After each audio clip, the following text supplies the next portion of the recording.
So hello guys, आज की class में मैं डिस्कस करने वाला हूं हिंदुस्तान यूनिलीवर। हिंदुस्तान यूनिलीवर को डिस्कस करने का बहुत ही खास रीजन है।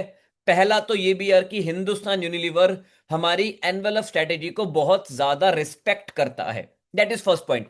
Second point, fundamentals and business of Hindustan Unilever are just commendable.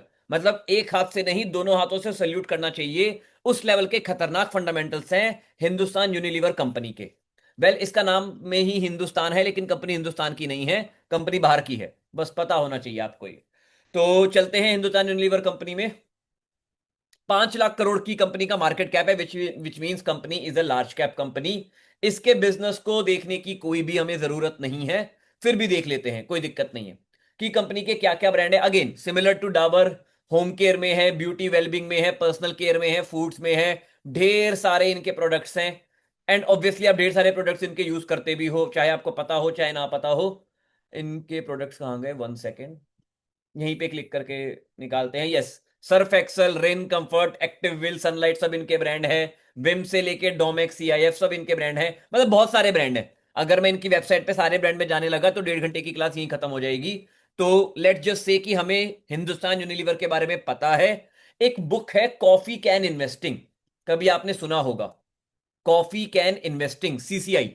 CCI का एक काइंड ऑफ कॉन्सेप्ट है कि उन चीजों में इन्वेस्ट करो जिनको आप यूज करते हो। जिनको आप यूज करते हो उन उनके स्टॉक्स खरीदो जिन पे आपको भरोसा है। तो मैं उस फंडे को उतना फॉलो नहीं करता।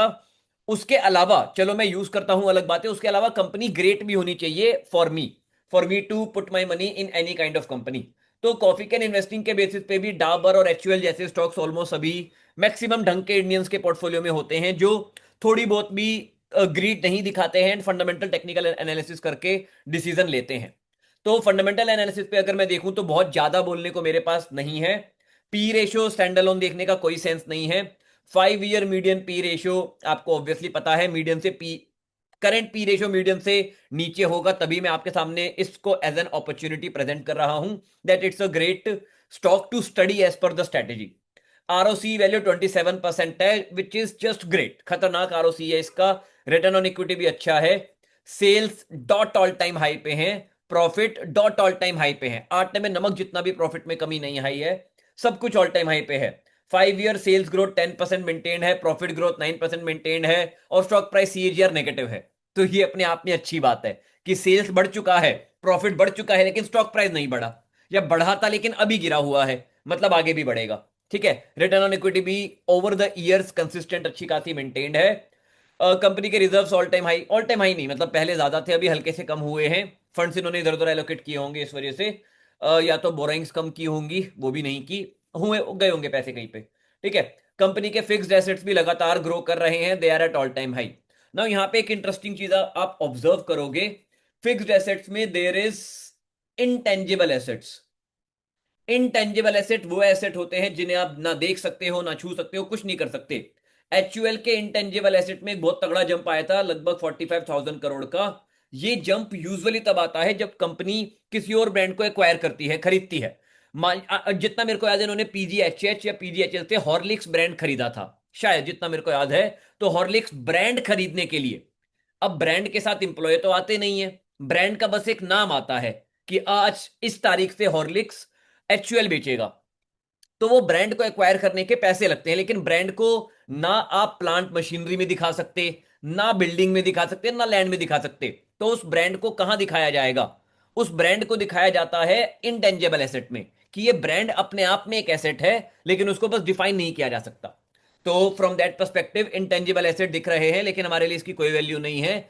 मैं जब भी एसेट्स को स्टडी करता हूं, मेरे लिए प्लांट एंड मशीनरी मैटर करती है, मेरे लिए बिल्डिंग मैटर करती है, मेरे लिए लैंड मैटर करता है। ये सब चीजें ग्रो कर रही हैं तो everything is great, we can go ahead. मतलब कंपनी अपनी प्रोडक्शन कैपेसिटी को बढ़ा रही है, which is subject to demand and supply. Demand आ रही है तभी कंपनी अपनी प्रोडक्शन कैपेसिटी को बढ़ा रही है, जो हम यहां पे देख सकते हैं। सेल्स लगातार बढ़ रही है, प्रॉफिट भी लगातार ग्रो हो रहे हैं। Apart from that cash flow फर्क नहीं पड़ता मेरे को, बट या cash flow from operating activity all time high पे हो तो अच्छी बात है, ना हो तो भी मेरे को कुछ फर्क नहीं पड़ता। ठीक है। इनसाइड देखने की जरूरत नहीं है। पब्लिक की होल्डिंग अगेन आटे में नमक जितनी है, ओनली 11%। पब्लिक की होल्डिंग इज जस्ट 11.6%, बाकी सब पावरफुल प्लेयर्स के हाथ में है। Once again majority of the माल अगर पावरफुल प्लेयर्स के हाथ में होगा तो पावरफुल प्लेयर्स अपने फायदे के लिए सूनर और लेटर स्टॉक को वापस से ऑल टाइम हाई पे लेके जाएंगे। It is as simple as that. तो 3 महीने पहले का डेटा अगर मैं स्टडी करके एचयूएल का पैटर्न आपको एक ऑब्जर्व कराना चाहूं, अभी कहां है मेरे को नहीं पता गाइस, अभी जहां भी हो आप जाके स्टडी कर लीजिए। लोअर ब्लू अपर ब्लू, लोअर ब्लू अपर ब्लू, लोअर ब्लू अपर ब्लू। क्या अभी लोअर ब्लू पे है? जाके स्टडी करो, मैं नहीं दिखा सकता, मेरे को नहीं पता अभी लोअर ब्लू पे है या नहीं है, लेकिन ये इसका एक पर्टिकुलर पैटर्न है। Lower upper lower upper lower upper dance करता है, तो लोअर अपर के बेसिस पे ही हम डिसीजन ले सकते हैं। मेरे को कुछ नहीं करना, अगर लोअर पे है तो मैं मुंह पे उंगली रख के खरीदूंगा। 30% टारगेट या अपर ब्लू 25 26 27% टारगेट पे भी आप सेल कर सकते हो। There is no issue with this whatsoever. Are we clear? This is quite simple to the point analysis of Hindustan Unilever. आप में से किसी के कोई doubt specific to this analysis of Hindustan Unilever अगर हैं तो हैंड रेस करके पूछिए। Mithili ji, over to you. Yeah, hi sir. I could see this HUL is there in trade tracker in envelope, which बिल्कुल is taken on 2025 3/4 with the बिल्कुल price of 2140. बिल्कुल। Uh, if that is the case, it already reached on 28th August 25, like upper blue line. Why the exit was not taken in this trade? Are we still क्योंकि targeting at 30? क्योंकि हमारी envelope strategy जो मैंने trade tracker में लिखी है उसका target is flat 30%। तो हाँ, अगर okay. 30% हिट हो गया होगा तो वो हिट मार्क करेगा, वरना नहीं करेगा। 30% हिट हाँ, नहीं हुआ है, लेकिन जो हाँ, मैं आपको सब्जेक्टिवली, 25% it was hit. बिल्कुल, या जो मैं आपको सब्जेक्टिवली डिसीजन लेना सिखा रहा हूं उसमें मैं आपको ये सिखा रहा हूं कि अगर अपर ब्लू पे टकराता है और 30 के आसपास का हिट हुआ है, 28 29 27 के अराउंड का टारगेट है, तो भी हम बुक कर सकते हैं, कोई दिक्कत नहीं है। But in trade tracker things are not subjective, they are objectively defined. Buy करके डॉट 30% पे टारगेट है, एक पैसा भी नीचे नहीं। That's why Okay. The तो tracker trade will tracker is show not. 30% only. So yes if you yes want, yes. we can exit at 25% also because it has reached the upper blue line. Upper blue line absolutely, लेकिन यहीं पे अगर अपर blue पे पहुंचा होता 15% target के साथ तो हम उसको सेल नहीं करते, एटलीस्ट मैं सेल नहीं करता। Okay. At जी। least 25 above. Like, 25 plus 25 plus. या huh. Got it, sir. Thank you. Okay. Balaji, over to you.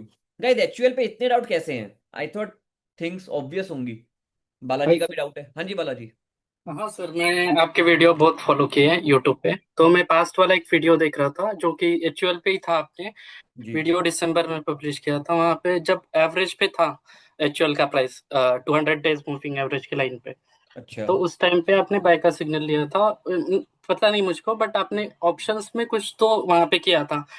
Put sell किया था या बाय किया था वो मुझे नहीं पता। पुट बाय बट क्यों करूंगा आपने, मैं? I am an option seller, put sell किया हाँ था हाँ, मैंने, बिल्कुल। सेल किया था ऐसे ही। बिल्कुल। और तो वही जानना था मुझको कि आप अभी भी वो पोजीशन होल्ड कर रहे हो कि या फिर एग्जिट वो कर तो गए, कब भाई, क्योंकि दिसंबर तब था, अभी यहाँ पे हम मार्च में हैं। कब का प्रॉफिट बुक हो क्योंकि चुका है सारी चीजों का?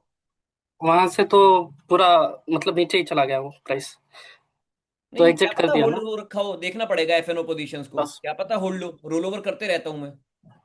अच्छा, बिल्कुल, और लेकिन मेरी एफएनओ पोजीशन बहुत जल्दी कट जाती है यार। एफएनओ पोजीशन जब तक आपको पता लगता है मैंने बनाई है तब तक क्या पता मैं स्क्वायर ऑफ कर चुका हूं। तो एफएनओ की डिस्कशन ना ही करो, वो एफएनओ की डिस्कशन के लिए सेपरेट एफएनओ के डाउट सेशंस हैं, वो डिस्कशन वहां पे करेंगे। ठीक है। Okay okay sir. और Gaurav ji, over to you, please ask. Sir quickly, जैसे ये जो एनवेलप की लाइंस हैं लोअर एनवेलप की, ये पोजीशन बाय पोजीशन मूव होती रहती है, नहीं तो होगी। May be. हाँ जी। नहीं होने वाली है मूव, लाइन ऐसी ही नहीं रहेगी। नहीं नहीं, मतलब जैसे कि हो सकता है जिस टाइम पे मैंने एंट्री ली उस टाइम उसका लोअर एनवेलप था, बाद में वो और उसके नीचे आ गया, तो आफ्टर स्टॉक दैट अगर मैं उस टाइम। स्टॉक और नीचे आ सकता है, लेकिन येलो ये ब्लू लाइन मूव नहीं होगी, ये यहीं पे रहेगी। इस तारीख पे जो डेट हाँ है, नहीं वो। ये लेवल अगर ये है येलो का तो ये यही रहेगा, it is not going to change. आगे ऐसे हाँ करके करेक्ट नीचे है। आ सकती है वो अलग बात है, लेकिन मैं तो हाँ यहाँ पे करेक्ट ले करेक्ट। चुका हूं ना, उसके बाद कहीं भी ले जाएगा चुका वो। हूँ, हाँ, मेरा मेरा वही क्वेरी है कि बिल्कुल। उस पर्टिकुलर पॉइंट ऑफ टाइम पे जैसे आप ये ले रहे हो, मान लीजिए कोई एक गिवन डेट पे उस टाइम पे वो उसने लोअर एनवेलप हिट किया था फॉर बिल्कुल सम रीजन, या उस टाइम पैसे नहीं थे, वो नहीं बनी बिल्कुल पोजीशन, बाद बिल्कुल। में पैसे आए वो और नीचे आ गया, तो अच्छी बात है और नीचे आ गया, ऑब्वियसली है ना। ऑब्वियसली मैं तो 100 रुपए पे ले चुका होता ना।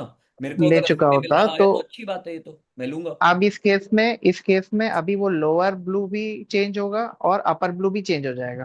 करेक्ट। तो अब उस थोड़ा बहुत। अकॉर्डिंग हम्म। थोड़ा बहुत, मतलब हाँ, मतलब बहुत ज्यादा डिफरेंस नहीं होगा, थोड़ा बहुत होगा।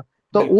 उस पॉइंट ऑफ टाइम पे क्योंकि ये लोअर एनवेलप वो ऑसिलेटिंग और नीचे जाएगा, तो क्या एकदम ही उसको वहां पे लेना जरूरी है, या फिर जैसे फॉर एग्जांपल अगर मैं, मतलब अब तो खैर प्रेजेंट चार्ट आप डिस्कस नहीं कर सकते, लेकिन बिल्कुल। मैं ऐसे अगर बोल रहा हूँ कि फॉर एग्जांपल 100 रुपीज पे चल रहा है लेकिन लोअर एनवेलप 90 पे है, तो अब ये कसम तो नहीं खा रखी है कि नहीं 90 पे टच करेगा तभी लेंगे, 100 भी चल नहीं, सकता है। आप या ऐसे फिर समझो, आप इस तरीके से हाँ, समझो कि पहला एनवेलप का सिग्नल यहाँ पे आया है, करेक्ट। यहां मैं बाय कर चुका होता, होता। यहां मैं बाय कर चुका हूं, मान लो, आप अज्यूम कर लो आपके पास पैसे नहीं है, ठीक। और स्टॉक ठीक है। यहीं से और नीचे गिर गया, ठीक है। और ब्लू लाइन और नीचे है, फॉर कुछ और नीचे आ गई, करके हाँ। हो गई नीचे, आई डोंट केयर, हाँ मैं हाँ, तो यहां यही पे यही खरीद लेता ना। पोजीशन। मैं हाँ, यहां तो पे उस केस में खरीदता, तो सुनो सुनो, हाँ। लेट मी कंप्लीट, मैं ठीक। यहां पे खरीद जी। लेता, ये मेरा टारगेट होता, तो हाँ। मैं यहां पे खरीद लूंगा, मुझे को कोई दिक्कत नहीं है, यहां B1 पे खरीदूंगा और मेरा टारगेट सेम होगा, क्योंकि भगवान की दया से तब मेरे पास पैसे नहीं थे, अच्छी बात है, इसके गिरने के बाद हम्म, मेरे पास पैसे आए हैं, क्योंकि भगवान चाहते हैं, लक्ष्मी जी चाहती हैं मैं 30 नहीं 50% का रिटर्न बनाऊं, तो मैं उनकी इच्छा को पूरा ठीक है। करूंगा, मैं 50% तक होल्ड करूंगा, ठीक है। Like this. ठीक है, got it, got it, thank you.